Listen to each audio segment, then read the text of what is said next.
The wind had turned. I was looking up when sparks started crossing the street.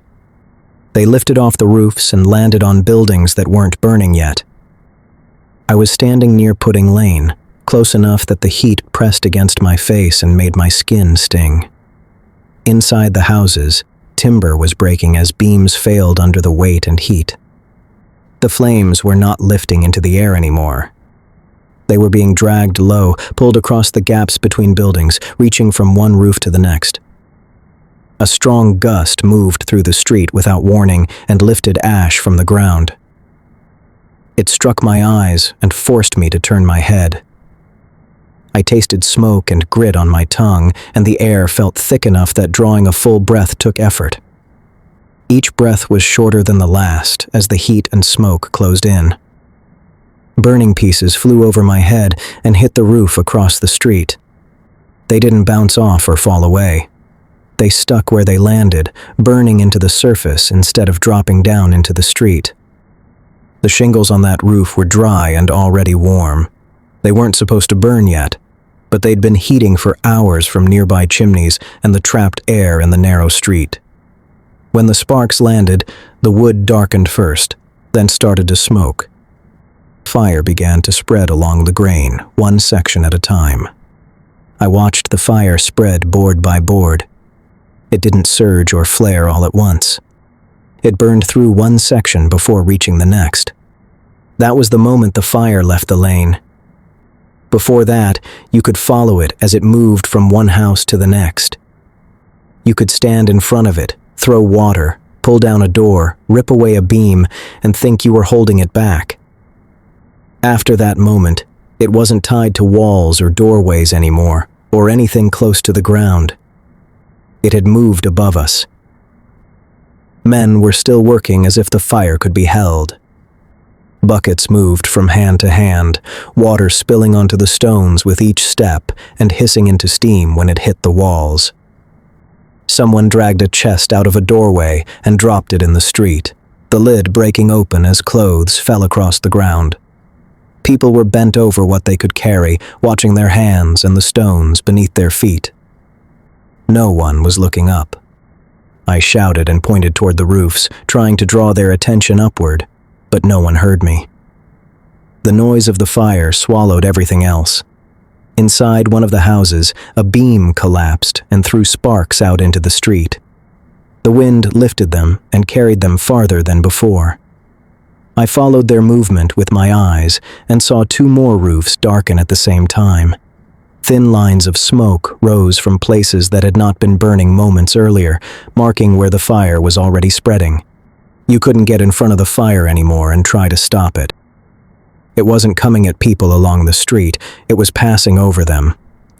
Orders started breaking out from different directions. Some men shouted to pull houses down. Others shouted to tear gaps between buildings. Others were trying to stop it before it reached the next block. People argued over which house should come down first, which wall might slow it, which roof could still be saved. It was a waste of time. The wind did not slow or change direction. Burning pieces crossed the gaps anyway, landing beyond the places meant to stop them. A group of men dragged ladders into the street and leaned them against a house farther down. They climbed quickly, carrying axes and hooks, and began tearing at the roof in an effort to break it apart before the flames reached it. Tiles broke loose under their blows and slid into the street below. For a short moment, it appeared the effort might work. Then, another gust came through the street. Smoke blew straight into their faces. One man dropped to his knees, coughing so hard his whole body shook. Another reached for him and lost his footing. Tools slid off the roof, hit the stones below, and rolled out of sight. The roof started burning anyway. Flames showed along the edge they had just opened and moved inward across the exposed wood. The men climbed down the ladders and ran, leaving their tools where they had dropped them. Another gust came through, then another after that. Each one lifted more sparks and carried them farther. Sparks and burning pieces filled the air above the street, rising up and then moving sideways toward buildings that hadn't burned yet. I watched long enough to see where they came down. 3 roofs started burning at the same time on the same side of the street. The fire ran along the beams and went over the far edges beyond where I could see it. As more buildings started burning, the sound changed. The sharp cracks of splitting wood were replaced by a deeper, steady roar that didn't rise or fall. It stayed there, heavy and constant. The heat pressed down until standing still became painful. Breathing turned into work, and each breath grew shorter as the air thickened around us. People stopped trying to carry things and started running with empty hands. Carts were left in the street where they stood. Barrels rolled into doorways and stayed there. Doors were left open and windows broke inward as the heat built up inside the rooms. A woman ran past me holding a bundle that came apart as she moved. Pieces of cloth fell across the stones behind her. She didn't stop to pick them up, and she didn't look back. I moved toward the river, stepping around broken buckets, fallen furniture, and dropped tools. Smoke rolled through the street in waves, sometimes thinning just enough to show another roof beginning to burn farther on. When I looked up again, the fire was ahead of us as well as behind us. It had crossed streets without touching the ground, moving faster than people could. Farther down, people gathered and blocked the street. Shouts crossed over one another as hands pointed in different directions. A cart tipped over when someone tried to force it through, and the crowd packed in tighter until heat rolled toward us and drove them apart. Those who ran first got away. Those who waited were forced to turn back. From deeper in the city, bells began to ring, many at once, overlapping without order. They warned of danger, but gave no direction. I reached the edge of the river and stopped. The bank was already crowded. Boats pressed together as their owners shouted and pushed off, while others tried to climb aboard.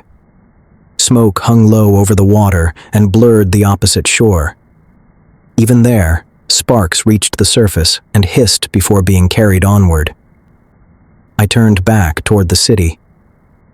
Pudding Lane no longer existed.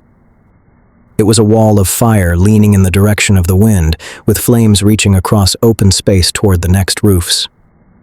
That was when it became clear. No one could stop it anymore. It wasn't moving along streets where people could block it or fight it. It was riding the air, passing over roofs and open spaces, going wherever it wanted, no matter what anyone tried to tear down or pull apart. The streets ahead were not ready. Their roofs were dry, their buildings stood close together, and their people were still sleeping or gathering belongings, believing they had time.